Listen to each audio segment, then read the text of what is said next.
Bonjour, que le Seigneur vous bénisse très abondamment. Je voudrais partager avec vous le sujet d'une profonde réflexion. Eh bien, pourquoi notre société a tant de haine? Pourquoi tant de guerre? Pourquoi tant de méchanceté? Pourquoi tant de jalousie? Pourquoi tant de rivalité? Simplement parce qu'il n'y a pas d'amour. Ou alors, même une incompréhension de ce que c'est que l'amour véritable. Et c'est triste de voir que même dans nos assemblées, dans nos églises, des personnes qui prétendent être en relation avec Dieu, l'amour n'est pas présent dans leur vécu, dans leurs actions, dans leur comportement. Il est important de comprendre ceci. Tu peux ressusciter un mort, être utilisé par Dieu, guérir les malades. S'il n'y a pas d'amour dans ton action, dans ton caractère, dans ta manière de vivre, eh bien la Bible dit que tu n'es rien du tout. Et que tout ce que tu as fait ne compte pas. Tu peux faire du social, distribuer la nourriture. Mais si le fondement de ton action, ce n'est pas l'amour, alors c'est rien du tout.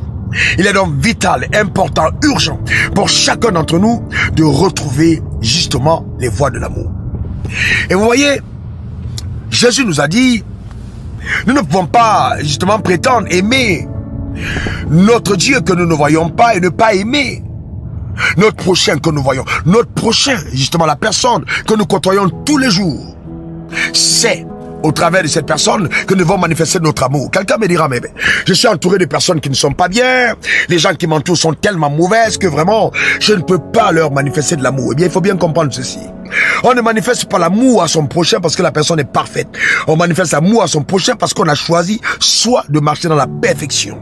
Oui, marcher dans l'amour, c'est la voie de la réelle perfection, la voie de la maturité. L'amour est un choix. On choisit d'aimer.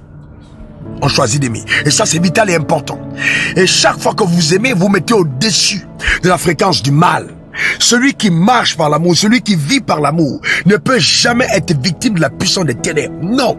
Parce que dans tous les cas, quand vous marchez par l'amour, vous avez la faveur de Dieu. Vous êtes protégé par Dieu. La main de Dieu vous garde. Oui, la lumière de Dieu jaillit au travers de vos actions. Et tous les actes ténébreux, justement, sont totalement annulés, anéantis, détruits par la puissance de la vérité, la puissance de la lumière, la puissance de l'amour. Je voudrais vous encourager cette semaine à manifester de l'amour, à le démontrer, même dans vos relations avec les gens, avec vos patrons, avec vos employés, mais surtout dans les couples aussi, manifester de l'amour. Mari, aime ta femme, femme, aime ton mari. Donc quand je parle d'amour, ça va au-delà du simple respect apparent qu'une femme peut avoir pour son mari parce qu'elle elle calcule, elle veut avoir quelque chose de lui. Ça s'appelle de la manipulation, ce n'est pas de l'amour. L'amour ne recherche pas son propre intérêt, l'amour recherche l'intérêt d'autrui. Aimons-nous véritablement sans calcul. C'est très important. C'est aussi valable pour les hommes. Il y a des hommes qui épousent des femmes parce qu'elles ont des situations, parce qu'ils espèrent, vous voyez, obtenir certaines choses à partir d'elles. Ça, c'est être un gigolo, ce n'est pas aimer, non. Faites très attention, l'amour véritable, c'est un amour hautement et purement désintéressé qui va à la quête, justement, du bonheur de l'être que nous aimons. Que cette semaine, la main de Dieu soit sur ta vie. La grâce de Dieu se déploie sur toi et sa puissance t'accompagne. Je voudrais te dire que Dieu est avec toi. Tu dois prendre la décision de mais ce n'est pas un don du Saint-Esprit, c'est une résolution.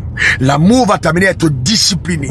Ça va au-delà des émotions. Il y a des moments, on a comme l'impression que non, dans tous les cas, on ne peut plus continuer, c'est pas possible. Cette personne-là, mais elle ne fait que faire du mal alors que nous sommes résolus à lui faire du bien. Eh bien, n'oublie pas ce que le Seigneur a dit. L'amour pardonne tout, l'amour supporte tout, l'amour endure tout, l'amour ne recherche pas son propre intérêt, l'amour recherche l'intérêt d'autrui. Oh, tu me diras, mais pasteur, ça fait mal. Mais bien oui, peux-tu ressentir la douleur que Christ a eu à la croix pour toi? Quand il t'a aimé, dans ton imperfection, dans le vice dans lequel tu vivais, dans le péché dans lequel tu étais vraiment ancré, il t'a aimé. Donc nous devons aussi aimer les autres. Et que par notre amour, d'autres personnes soient gagnées, afin qu'elles aussi expérimentent la vie de triomphe, la vie de la perfection, et l'amour est le lien de la perfection. Que Dieu vous bénisse abondamment, que sa main soit sur vous, et je dis que la faveur de Dieu t'accompagne et que cette semaine, tu puisses vraiment vivre dans la fréquence élevée, la fréquence de l'amour. Quand tu aimes, tu es victorieux. Quand tu aimes, tu es au-dessus. Quand tu aimes, tu es en paix. Quand tu aimes, alors là, tu commences vraiment à expérimenter le véritable bonheur. Si vraiment tu prends dans ton cœur de te débarrasser d'animosité, des rancunes, du manque de pardon, toutes ces maladies psychosomatiques, les tensions, etc., elles vont disparaître. Tu connaîtras le vrai bonheur. Tu seras une personne zen, calme, reposée en Dieu. Que cela soit ton partage. Oui, en Dieu, tu as un droit légitime au bonheur. Demeure comblé. On s'est dit, à la prochaine. C'était pour te servir de la part du Seigneur. Raoul Wafo. Au revoir.